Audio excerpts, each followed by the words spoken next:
더라. 아멘. 제가 기도하겠습니다. 하나님의 말씀을 통하여서 우리 마음이 변화되게 하시고 이 시대를 향한 하나님의 뜻과 계획과 소망이 무엇인지 깨닫는 이 시간 될 수 있도록 주여 허락하여 주시옵소서. 예수 이름으로 기도합니다.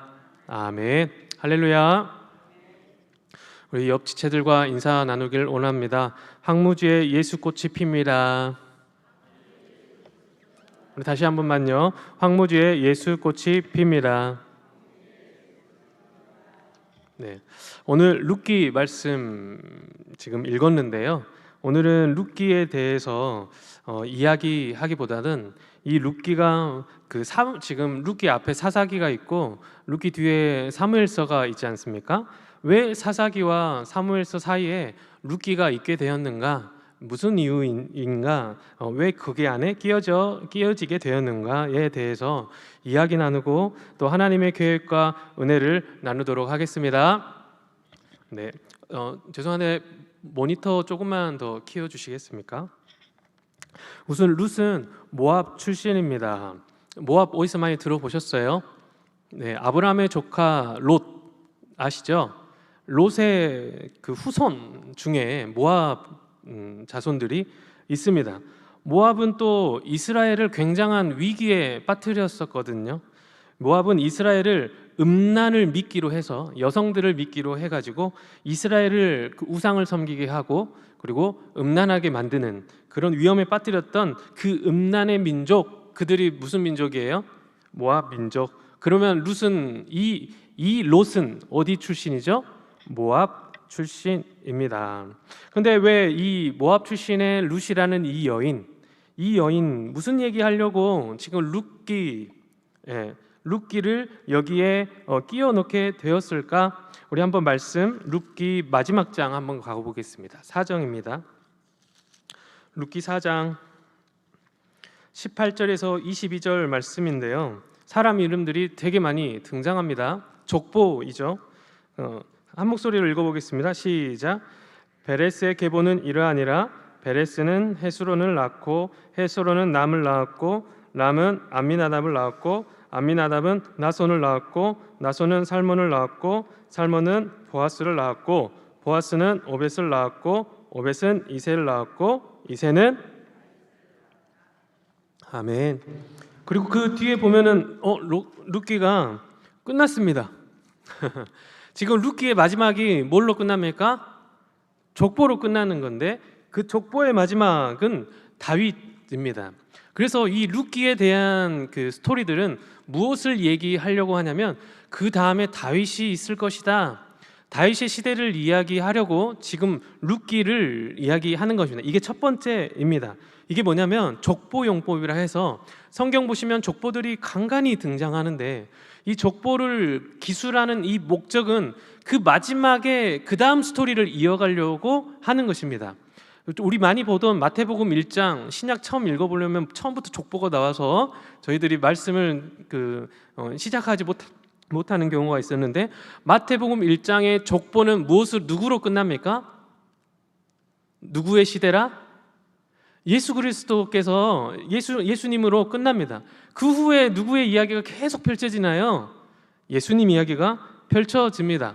창세기 5장은 창세기도 있어요. 창세기 5장은 그 아담의 그 열국 백성들 10명의 그 족보에 대해서 나오는데요. 창세기 5장의 마지막에 혹시 누가 등장하는지 아시는 분 계셔요? 뭐 아브라함이 아니죠. 아담, 예. 그리고 쭉쭉쭉 셋, 그 다음에 계속 가다가 마지막에 뭘로 끝나요? 노아로 끝납니다. 그러면 6장부터는 무슨 이야기가 시작이 되죠? 노아의 이야기가 시작이 됩니다. 이렇듯이 족보는 마지막 사람을 설명하기 위해서 그 족보를 기술하는 경우가 많은데 그걸 보고 족보용법이라고 합니다. 또 한 가지만 더 예를 들자면 창세기 10장 11장은 창세기 10장 11장은 노아의 세 아들에 대해서 나오는데 그들의 자손에 대한 족보를 또 나열을 하는 거예요. 노아의 아들들이 누구 있습니까? 셈과 함과 야벳입니다. 야벳인데 지금 족보로 보면은 셈이 가장 큰 형이란 말이에요. 그럼 순서대로 어떻게 나열을 해야 되겠습니까? 셈, 함, 야벳 이렇게 나열을 해야 되는데 지금 11장에 보면 마지막에 누구 어떤 형제를 어떤 아들을 마지막에 나열을 합니까? 셈을 마지막으로 나열을 하거든요. 셈이 형인데 가장 마지막에 족보 가장 마지막에 나열을 하게 됩니다. 왜 그럴까요? 그 다음에 12장에 나오는 아브라함이 어디 족속이라서? 셈족이라서 그렇습니다. 이렇듯이 성경은 이 족보의 마지막에 있는 그 사람에 대한 이야기를 꺼내기 위해서 많이들 기술합니다. 룻기 4장 마지막에 보니 누구라고? 오벳은 이새를 낳고 이새는 누구를 낳았더라? 다윗을 낳았더라. 다윗을 이야기하기 위해서 이 룻기가 있는 것입니다. 이게 첫 번째예요. 말씀과 이상이 이제 사무엘서 보면은 이 시대를 무슨 시대로 하냐면요, 말씀과 이상이 희박한 시대, 그 시대라고 합니다. 그리고 그 시대에 이방의 종교, 음란의 땅 모압에서 이 룻을 들어가지고 하나님께서 다윗을 예비해 둔 사건, 이게 바로 룻기입니다. 이해되십니까? 할렐루야. 황무지에 예수의 꽃이 필 줄 믿습니다. 아무것도 없는 그 모압 땅에 그 룻이라는 그 여인을 통해서 다윗을 예비해 주신 여호와 하나님, 조금 더 이해되기가 쉽게끔 한 가지 더 이유를 들어보도록 하겠습니다. 이 시대가 무슨 시대인지 우리가 봐야 될 텐데 룻기 1장 1절 한번 읽어보도록 하겠습니다. 지금 룻기의 시대가 궁금하지 않습니까? 그래서 룻기의 시대 1절 시작. 여기까지만 하겠습니다. 무슨 시대겠습니까? 사사시대인 겁니다. 룻기 앞에는 무슨 성경이 있어요? 사사기가 있죠. 그러니 이 사사시대에 룻의 이야기가 펼쳐졌다라고 보면 될 것 같습니다. 사사시대는 어떤 시대인가? 하나님께서 이 광야 땅에서 시내산에서 십계명을 주고 그리고 레위기를 주고 그리고 신명기를 주면서까지 야, 니네들 가나안 땅에 가서 하나님의 백성답게 잘 살아라. 레인들은 하나님 말씀을 맡은 자들 아니겠습니까? 이 성경을 줄 테니까 이 말씀을 자녀들에게 2세대, 3세대 대대손손 하나님의 말씀을 딜리버리 잘해라. 이렇게 명령했는데 그것을 수행을 한 것, 수행을 하지 못한 것, 수행을 하지 못한 내용들이 담겨 있는 게 사사기입니다. 그러니까 하나님의 말씀을 가지고 제대로 살아야 할 그 사사시대에 하나님 말씀조차 제대로 못 가르쳤던 그 시대가 무슨 시대라고요? 사사시대. 예를 들면 이 사사기의 마지막에 보면은 두 가지 에피소드가 등장합니다. 지금 우리나라도 뉴스를 보면요, 우리 시대를 알 수 있지 않을까요? 우리 시대를 반영합니다. 학원 폭력이 있습니다라는 그런 뉴스의 기사들이 있으면 우리 학원가에 이러한 상황들이 있다. 선생님들의 권위가 떨어졌다. 이런 기사들이 있다거나, 그리고 묻지마 폭행이나 묻지마 살인이나 아파트 간의 층간 소음이라던가 그런 뉴스들을 보면은 우리가 요즘 우리가 무슨 시대에 살고 있구나라고 가늠할 수 있겠죠. 마찬가지로 이 사사기 안에서도 뉴스거리가 두 가지 정도 있습니다. 굳이 그것을 넣어가지고 이 시대는 그러한 시대이니 사사기라는 그 상황을 너희들 알았으면 좋겠다라고 독자들을 향해서 이야기 나가는데 이 두 가지 이야기입니다. 첫 번째는 미가의 이야기인데요. 두 가지 이야기를 뉴스거리 두 가지를 말씀드리도록 하겠습니다. 첫 번째는 미가라는 사람이 있었는데 엄마의 돈을 훔쳤어요. 은 1,100개를 훔쳤습니다. 근데 엄마가 누가 훔친지 몰라요. 그래가지고 엄마가 하나님한테 저주를 합니다. 하나님, 이 훔친 자가 누군지 모르는데 훔친 자 저주하겠습니다. 근데 아들이 그것을 보고 겁을 먹었어요. 그래가지고 어머니, 훔친 사람 사실 접니다 하면서 은 1,100개를 다시 돌려줘요. 근데 엄마가 알고 보니까 이미 저주를 했네요.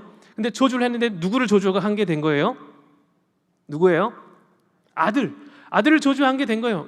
알고 보니나 이거 어떻게 해야 되나? 그렇게 해서 그 아들을 위해서 하나님을 섬길 방법을 찾습니다. 근데 그 방법이 무엇이냐면 자신의 은을 1,100개 중에 200을 투자해가지고 하나님을 섬길 예배처를 만듭니다. 근데 이 예배처를 만드는데 그곳이 무엇이냐면 우상을 만드는 거예요. 우상 당지를 만들어 놓고 이게 하나님이라고 하고 하나님을 섬기는 곳, 이게 사사기인 거예요. 그런데 근데 하나님의 전 교회는 세웠는데, 웃기죠? 교회는 세웠는데 교회에서 집례할 목사님이 필요한 겁니다. 그래서 목사님을 수소문해요. 자, 이력서 내시길 바랍니다. 저희가 지금 사례를 후하게 할 테니까 우리 집에서 예배 드려줄 사람 필요합니다. 그래서 한 사람을 뽑혔는데 그 사람이 레위인이겠죠? 제사를 드릴 사람이니까. 그래서 그 레위인이 와가지고 제가 하겠습니다 라고 하게 돼서 가정 목사로 세우게 되는 거예요. 지금 스토리가 되게 웃기게 가는 겁니다. 우상을 섬겨놓고 지금 사역자 모집을 합니다 했더니 여러 사람들이 이력서를 냈고 내가 거기서 사역하겠습니다, 그런 내용들, 이게 지금 사사기라는 것입니다. 우리 시대에 여기 우상 섬겨놓고 여러분 그 사역자, 우리 성광교회 사역자 구합니다라고 하는데 막 줄기차게 많은 사람들이 이력을 냈다고 생각해 보아요. 그게 신앙, 그게 사역을 하는 하나님을 믿는 사람의 신앙의 베이스가 그 정도인 겁니다. 아니나 다를까 그것뿐만 아니라 한 지파가, 단이라는 지파가 있어요. 한 민족을 이루지 않겠습니까? 그 지파가 지나가다 보니까 멋진 우상이 하나 있는 거예요. 야, 이거 가지고 하나님 잘 섬기면 되겠다 해서 우상을 가져가는데, 근데 이것 말고 또 이 우상을 잘 섬길 사람이 필요하다 싶어서 이 미가의 집에 있는 그 제사장까지 다 데려가가지고 결국은 저기 윗지방에 가가지고 그 단 지파가 그 우상과 그 제사장을 데리고 와가지고 그 우상을 섬기는, 예배드리는 그 민족이 되는 겁니다. 모든 집단이 그런 하나님을 예배드린답시고 우상을 섬기는 그 사건, 그게 사사기 첫 번째 뉴스라고 하겠죠. 두 번째 주인공도 레위인이에요. 레위인에게 첩이 있습니다. 이거 저차가 문제 아니겠습니까? 근데 그 첩이 도망갔네요. 잡으러 갔어요. 잡으러 간 후에 데리고 가는 도중에 어디 그 숙소에 묵고 있는데 어디 갑자기 베냐민의 불량배들이 몰려온 겁니다. 탁탁탁 하면서 내가 너희들을 강간하고 상간할 테니까 야, 너희 손님들 내와 라고 했더니 신랑이 한참 벌리다가 안 되겠다 싶은 건지 이 레위인이라는 사람이, 우리식으로 보면 레위인은 사역자인 거예요. 하나님을 믿는, 그리고 하나님 말씀을 잘 가르쳐야 하는 사명을 가지는 이 레위인이 뭐라고 하냐면 우리를 해하지 마소서, 내 옆에 있는 첩을 당신에게 내주겠습니다. 의리가 하나도 없죠. 그리고 내주고 나서 그러면 이 베냐민의 그 불량배들이 밤새도록 이 여인을 겁탈합니다. 강간을 한다 이거예요. 그런데 이 여자는 기진맥진해가지고 결국 그 마당 앞에서 죽게 됩니다. 레위인은 나중에 아침 일찍 와가지고 아침 일찍 문을 살짝 열어보니까 자신의 그 첩이 죽어있는 거 보면 그제서야 화가 나가지고 그 여인을 12토막을 내는 거예요. 토막살인이 일어났죠. 그 후에 다른 지파들에게 다 한 토막씩 보내면서 야, 베냐민 지파가 우리에게 이런 일을 행했다 했는데 많은 지파의 나머지 지파 사람들이 화가 나가지고 전쟁을 일으켰는데 베냐민 지파 대 다른 지파 사람들이 전쟁을 일으킨 사건이 이 사사기 마지막에 나오게 되는 겁니다. 무슨 어디에 있을 법한 막장 드라마 아니겠습니까? 여담으로 나중에 이제 사무엘서에 가면 사울이 처음에 사무엘이 사울 왕을 세우려고 기름 부으려고 막 하는데 사울이 나는 부족하고 작은데 왜 나를 그랬습니까? 하면서 막 숨잖아요. 겸손해서 숨은 것 같지만 사실은 진짜 부족해서 숨은 겁니다. 진짜 부족했어요. 왜 그런지 아세요? 베냐민 지파거든요. 그 베냐민 지파가 그 전쟁에 의해서 많은 그 지파의 세력이 굉장히 약해졌기 때문에 자신의 처지를 알기 때문에 이 사울이 그러한 행동을 했던 것입니다. 뭔가 또 스토리가 이렇게 저렇게 사사의 시대에 이 어려움들이 많이 느껴집니까? 그 시대는 그런 시대였다고요. 그 시대가 사사 시대입니다. 그 시대가 황무지예요. 그 시대가 불모지예요. 하나님을 믿는 목사, 전도사, 말씀을 가르치는 선생님, 그들이 가지고 있는 것은 우상을 섬기고 첩을 데리고 있고 하나님을 잘 알지 못하며 하나님 말씀이 무엇인지조차 알지 못하는 그 시대가 사사 시대인 겁니다. 우리 시대보다 더 험악하다고 볼 수 있을 것 같아요. 근데 그 시대에 누가 나왔는가? 오늘의 본문의 주인공이 나온 겁니다. 누가 나왔습니까? 하나님께서 룻을 보내주셨던 겁니다. 하나님 말씀이 제대로 전파되지 못한 그 시대에 하나님 말씀을 어디서 들었겠습니까? 하나님께 예배 드리는 그 풍습을 어디서 따라왔겠습니까? 한 민족이 우상을 섬기고 있는 그 시대에 어떻게 어디서 알아가지고 나는 하나님을 섬기겠다고 모압 땅에서 굳이 와가지고 그 시어머니 나오미를 따라서 신앙을 따르겠다고 하는 그 룻이 이 시대에 등장했다라는 것입니다. 그렇기 때문에 아무것도 없을 것 같은 하나님 말씀이 희박하고 이상이 희박한 그 시대 속에서도 하나님은 우리의 노력과 상관없이 룻을 보내주실 줄 믿습니다. 그뿐만 아니라 사무엘을 보내주셨어요. 그뿐만 아니라 다윗을 보내주셨다라는 것입니다. 다윗은 어디서 그 신앙을 배워가지고 부모님께 배웠나? 어떤 상황에서 배웠는가? 너무 아이러니한 상황입니다. 그 사사시대에 이어져 내려오는 그 신앙 같지도 않는 하나님 말씀 제대로 배우지 못한 그 상황 속에서도 시편을 보면 다윗의 신앙이 얼마나 하나님 앞에 순전했는지 알 수가 있는 대목들이 굉장히 많이 나온다는 것입니다. 이러한 황무지 같은 이 시대 가운데서도 하나님을 섬기는 사람, 하나님의 사명을 가지고 감당하는 사람들이 나오는 줄 믿습니다. 나올 줄을 믿습니다가 아니라 이미 나왔고 이 말씀 속에 하나님께서 계획해 주신 그런 하나님의 사람들이, 하나님의 자녀들이 곳곳마다 있습니다. 우리 시대 어찌 보면 코로나 시대, 예배드리는데 눈치 보는 시대, 하나님의 자녀들이 없는 그런 시대, 딜리버리가 되어야 될 텐데 그 말씀이 능력이 없을 것 같은 그런 시대이라고 느껴짐에도 불구하고 하나님께서는 여전히 계획하시고 소망 중에 하나님의 일을 묵묵히 수행하실 줄 믿습니다. 그 마음을 가지고 그 하나님이 나의 하나님이구나, 그 마음을 가지고 내가 그 하나님의 자녀구나 라는 마음으로 기도하는 여러분 되시기를 주님의 이름으로 축원합니다. 우리 옆 지체들과 다시 한번 인사 나누고 기도하도록 하겠습니다. 황무지에 예수꽃이 필 줄 믿습니다. 황무지에 예수꽃이 필 줄 믿습니다. 잠깐 기도하도록 하겠습니다.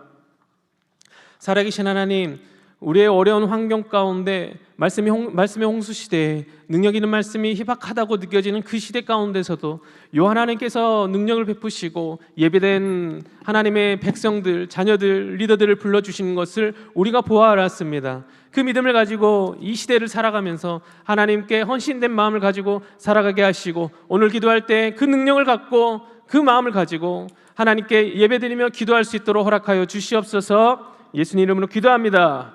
아멘.